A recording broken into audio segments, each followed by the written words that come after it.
Bab 1464. Pohon menjulang tinggi di hutan. Bukan itu yang aku maksud.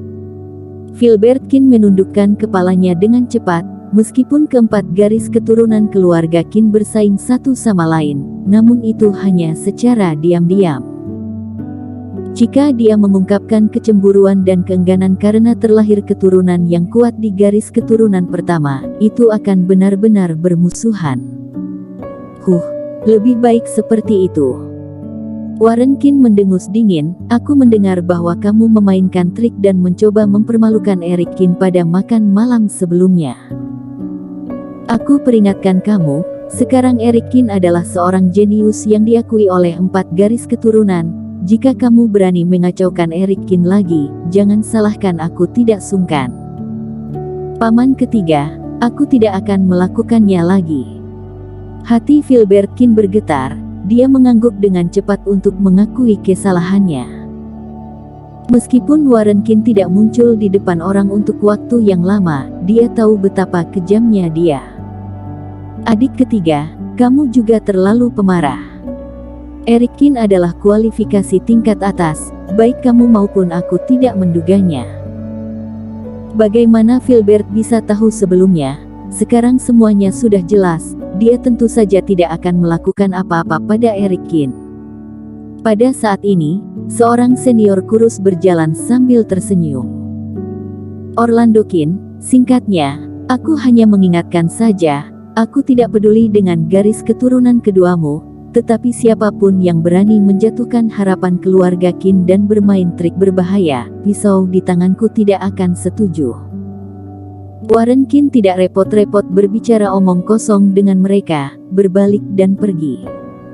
Setelah Warren Qin pergi, hanya ada ayah dan anak di tempat ini. Wajah Filbert Qin penuh dengan amarah. Ayah, mengapa garis keturunan pertama memiliki nada bicara yang begitu bagus? Mereka telah menduduki tahta Kaisar Qin 2 kali berturut-turut. Aku pikir yang selanjutnya seharusnya milik garis keturunan kedua kita. Tapi Eric Qin muncul di garis keturunan pertama. Apakah garis keturunan kedua kita akan ditekan oleh mereka sepanjang waktu? Keluarga Qin memiliki 4 garis keturunan. Garis keturunan pertama dan kedua adalah yang terkuat. Dalam beberapa ribu tahun sebelumnya, garis keturunan kedua terus menduduki posisi Kaisar Qin, dan reputasinya paling menonjol. Sampai generasi kakek Eric Qin, garis keturunan pertama jaya dan mengambil posisi Kaisar Qin. Ketika tiba di ayah Eric Qin, dia sekali lagi mengalahkan semua kekuatan di garis keturunan kedua, dan dia pantas mewarisi tahta Kaisar Qin. Namun, selama bertahun-tahun, kejayaan garis keturunan pertama secara bertahap menurun. Filbert Qin dan yang lainnya telah melihat harapan kebangkitan garis keturunan kedua. Hasilnya, di garis keturunan pertama muncul pula Eric Qin. Ketiga hasil penilaian cahaya emas ini, bahkan ayah dan kakeknya pun tidak pernah mendapatkannya.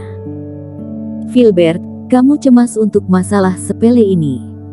Orlando Qin berwajah yang tenang dan tersenyum, dia duduk di sisi berlawanan. Ayah, bisakah tidak cemas? Di keluarga Qin kita tidak pernah memiliki 3 generasi kakek, ayah dan cucu yang berturut-turut mewarisi tahta Kaisar Qin. Jika Eric Qin ini benar-benar tumbuh, dan dia mewarisi tahta, maka reputasi garis keturunan kedua kita akan hilang. Filbert Qin berkata dengan marah. Jika junior Eric Qin ini benar-benar mampu, tidakkah kamu akan membiarkan dia mewarisi tahta? Orlando Qin mencibir, lagipul baru berapa lama Kaisar Qin bertahta?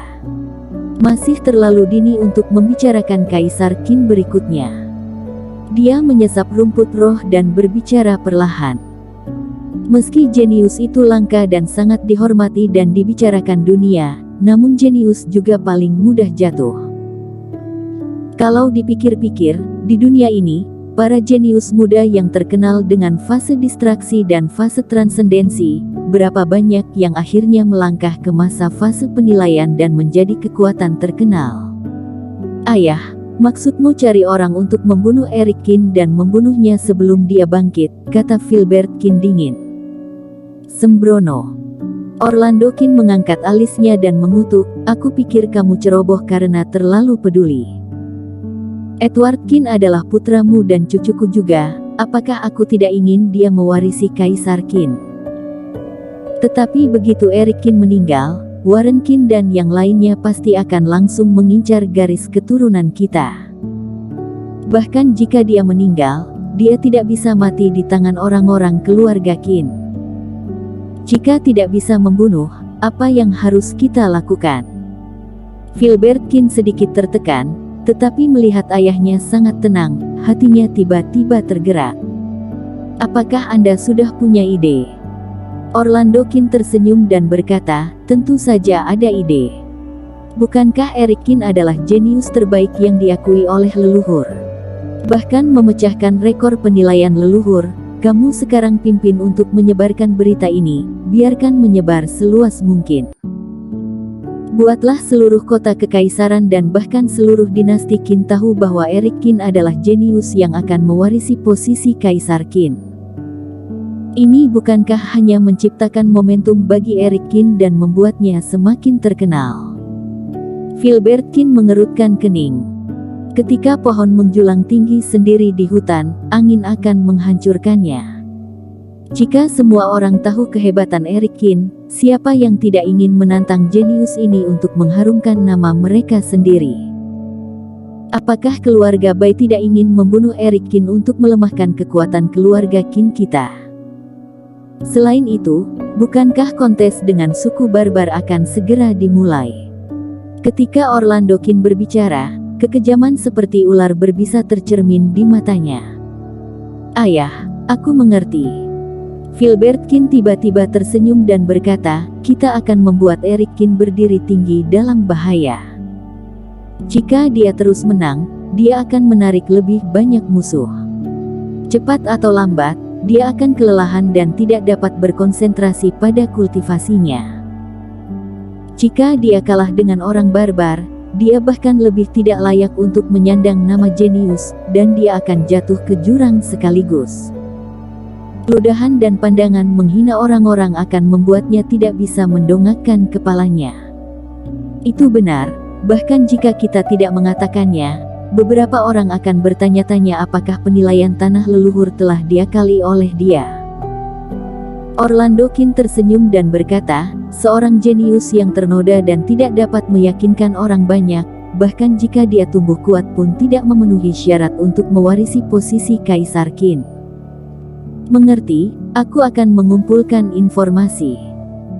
Dalam pertandingan besar kali ini antara keluarga Qin dan jenius klan barbarian, aku akan mengatur lawan super tangguh untuknya, sehingga dia akan malu di depan semua orang. Mata Filbert Kin bersinar karena kegembiraan, dan segera bertindak. Di dalam ruang giok darah. Di malam hari, Sarlene Kin pergi memantau Yul Xiao seperti biasa. Tetapi orang ini telah duduk bersila di puncak gunung, melihat posturnya sepertinya tidak bergerak bahkan untuk satu hari pun. Di sekitar gunung ini, Sarlene Kin juga secara diam-diam menempatkan banyak tanda. Setelah memeriksanya lagi, tidak ada jejak pergerakan.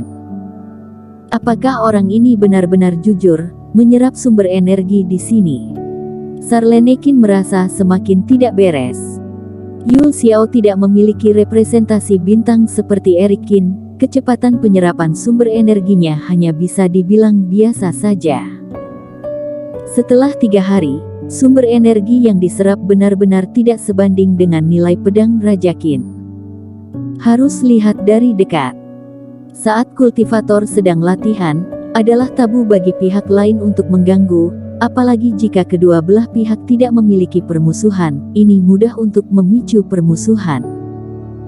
Ini juga alasan mengapa Sarlene Kin menyaksikan Yul Xiao berlatih dengan jujur, jadi dia tidak menyelidiki lagi. Tetapi 1 hari berlalu, Sarlene Kin tidak bisa menahan diri. Orang ini sangat licik, bahkan jika dia mengambil resiko membuat marah keluarga Xiao, dia harus melihatnya dengan matanya sendiri.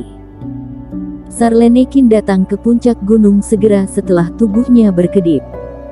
Dengan jarak 4 atau 5 meter jauhnya dari Yul Xiao, alis Sarlenekin berangsur-angsur mengerut. Dia begitu dekat dengan dia, tapi Yul Xiao tidak bereaksi sama sekali. Jika dia berniat jahat, cukup baginya untuk melukai lawan dengan satu gerakan. Pasti ada masalah.